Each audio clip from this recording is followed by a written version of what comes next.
ओम नमः शिवाय, जय श्री महाकाल। तो ये आज का जो उपाय है ये बहुत ही खास होने वाला है। अगर आपके घर में धन संपदा बढ़ ही नहीं रही है, धन की कहीं से आवक नहीं है, मतलब कि माता लक्ष्मी का बिल्कुल भी वास नहीं है, इसके साथ आपकी कोई कामना है वो पूर्ण नहीं हो रही है, और आपका जो व्यापार है वो भी अच्छे से नहीं चल रहा है, और नौकरी में बढ़ोतरी नहीं हो रही है, प्रमोशन नहीं हो रहा है, तो इन सभी समस्या के लिए आपको ये उपाय कर लेना है।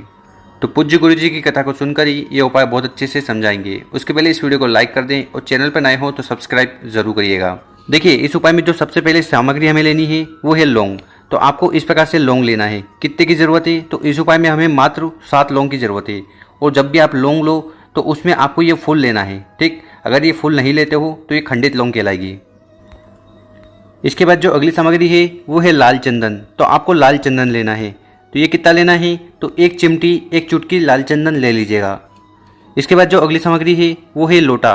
तो आपको एक तांबे का लोटा ले लेना है, और इस तांबे के लोटे में आपको अपने घर से जल भर लेना है।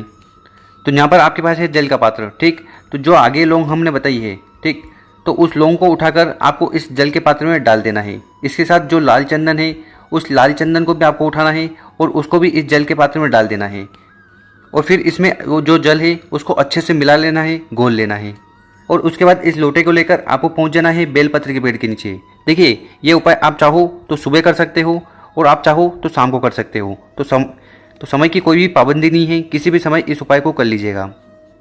और यहाँ पर गुरुजी ने जानकारी दी है कि जो उपाय हम बताने वाले हैं, इस उपाय को आपको 7 सोमवार या 7 मंगलवार या 7 बुधवार या 7 गुरुवार करना है। मतलब कि अगर आप सोमवार को शुरू करते हो तो लगातार 7 सोमवार आपको इस उपाय को करना है। तो करना क्या है कि जो जल का लोटा जिसमें आपने लाल चंदन और लौंग मिलाया था उसको उठाना है, और उसको उठाकर बेलपत्र के पेड़ के नीचे समर्पित कर देना है।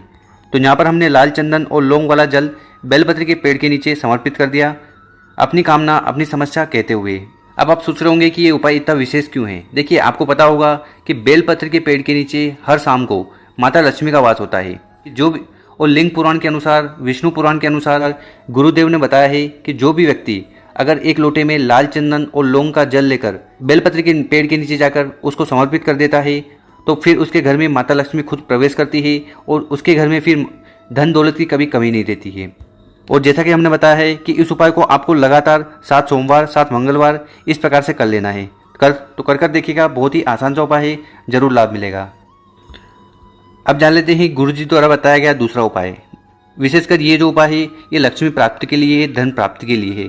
अगर आपके घर में माता लक्ष्मी का बिल्कुल भी वास नहीं है और माता लक्ष्मी रूठी हुई है, आप पैसा कमाते हो पर पैसा टिकता नहीं, तो ऐसी कौन सी भी समस्या है तो आपको 1 कनेर का फूल का उपाय करना है। तो इस उपाय में आपको 1 कनेर का फूल ले लेना है, और ये जो कनेर का फूल लो, कोशिश करिएगा कि आपको पीला वाला लेना है, क्योंकि आजकल आपको हर तरह के कनेर का फूल मिल जाएगा। तो आपको ये पीला वाला 1 कनेर का फूल ले लेना है। इसी के साथ जो अगली सामग्री है वो है बेलपत्र। तो आपको 1 बेलपत्र ले लेनी है। देखिए, ये जो बेलपत्र है ये शिव भगवान को बहुत ज़्यादा प्रिय है। तो अगर आप ये बेलपत्र शिवलिंग पर समर्पित करते हैं, आपकी जैसी भी कामना है वो पूर्ण होती है। तो 1 बेलपत्र ले लीजिएगा, और ये कहीं से खंडित नहीं होनी चाहिए, ठीक। और अगर आपको बेलपत्र नहीं मिले तो शिव मंदिर में जाकर शिवलिंग पर चढ़ी हुई बेलपत्र को उठाइएगा, शुद्ध जल से धोइएगा और उपाय में उपयोग कर लीजिएगा। इसी के साथ आपको लेना है 1 तांबे का कलश, ठीक। तांबे का कलश ले लीजिएगा, और इस तांबे के कलश में, लोटे में आपको अपने घर से जल भर लेना है। और गुरुजी जानकारी देते हैं कि जब भी आप जल का लोटा शिवलिंग पर चढ़ाने के लिए जाओ तो उस जल को आपको अपने किचन से भरना चाहिए। अगर किचन में मटका है, आरओ है, बाल्टी है वगैरह कुछ भी है, तो वहाँ से आपको जल को भरकर शिवलिंग पर जाकर समर्पित करना चाहिए। तो इससे हमारे घर के जो दोष होते हैं, पितृदोष, कालसर्प दोष, वास्तु दोष, ये सारे दोष समाप्त होते हैं। और साथ ही साथ अगर आपके घर में बड़ी से बड़ी बीमारी है तो उस जल को लेकर आपको वापस घर पर आना है और उस व्यक्ति को पिला देना है जो बीमार है। तो इससे उसकी बीमारी खत्म होगी।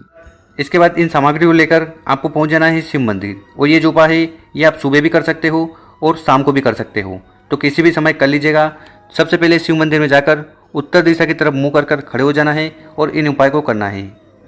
और इसके बाद क्या करिएगा कि जो आपके पास 1 बेलपत्र है उसको आपको उठाना है और उसको समर्पित कर देना है शिवलिंग के ऊपर।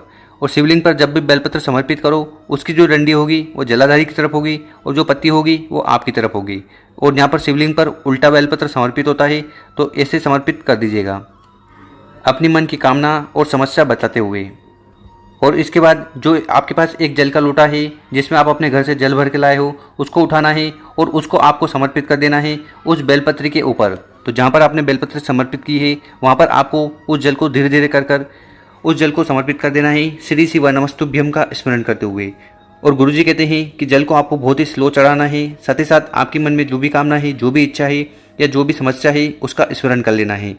और इसके बाद क्या करिएगा कि आपके पास जो कनेर का फूल है उसको आपको उठाना है, सीधे हाथ में रख लेना है और इस कनेर के फूल को आपको 7 जगह शिवलिंग पर स्पर्श करवाना है। हमने क्या बोला है, 7 जगह शिवलिंग पर स्पर्श करवाना है, टच करवाना है। और आपकी जो भी मन की कामना है वो आपको महादेव जी से कह देनी है।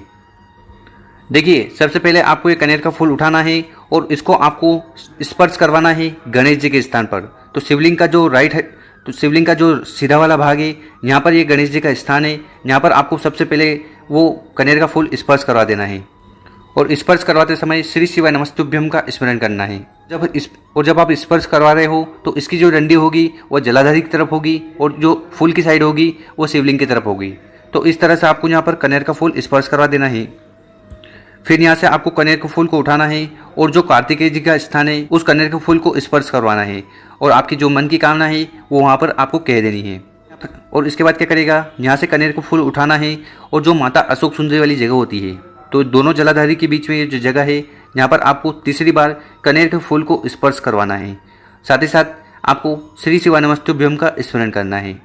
और उसके बाद आपको कनेर का फूल उठाना है और उसको लेकर जाना है नंदी जी के पास में। तो शिव मंदिर के बाहर जो नंदी जी विराजमान होता है, जो नंदी जी विराजमान होते हैं, वहाँ पर उस कनेर के फूल को लेकर जाना है और नंदी जी के इस माथे पर, नंदी जी के मस्तक पर उस कनेर के फूल को स्पर्श करवाना है। और इसके बाद इस कनेर के फूल को उठाना है और शिवलिंग के ऊपर जो मटकी होती है जहाँ पर शिव जी की 5 बेटियों का स्थान है, ठीक है, तो इस जगह आपको उस कनेर के फूल को स्पर्श करवाना है। तो ऊपर अगर मटकी है तो आपको वहाँ पर स्पर्श करवा देना है और अगर मटकी नहीं है तो जलाधारी पर कहीं पर भी उस फूल का स्पर्श करवा देना। और उसके बाद कनेर के फूल को उठाना है और जो माता का हस्तकमल होता है, कटी भाग होता है, यहाँ पर कनेर के फूल को स्पर्श करवाना है अपनी कामना कहते हुए, साथ ही साथ श्री शिवाय नमस्तुभ्यम का स्मरण करते हुए। तो अभी तक हमने कनेर के फूल को 6 जगह स्पर्श करवा दिया और अब क्या करना है कि उस कनेर के फूल को उठाना है और उसको आपको शिवलिंग के ऊपर समर्पित कर देना है। और शिवलिंग पर जब भी आप फूल समर्पित करो तो उसकी जो डंडी होगी वो जलाधारी की तरफ होगी और जो पत्ती होगी वो आपकी तरफ होगी और जो फूल की साइड होगी वो आपकी तरफ होगी। तो इस प्रकार से आपको ये कनेर का फूल लेकर 7 जगह स्पर्श करवाना है और फिर शिवलिंग पर समर्पित करना है और उसके बाद आपके मन में जैसी भी कामना है, जैसी भी इच्छा है, वो चाहे धन से जुड़ी हुई हो या बीमारी से जुड़ी हुई हो या आपकी कोई ऐसी कामना है वो पूर्ति नहीं हो रही है, तो उसके लिए आपको निवेदन कर लेना है। विशेष उपाय, तो कनेर के फूल का बहुत ही विशेष उपाय है, कर देखिएगा, आपकी सारी समस्या कामना जल्द पूर्ण होगी।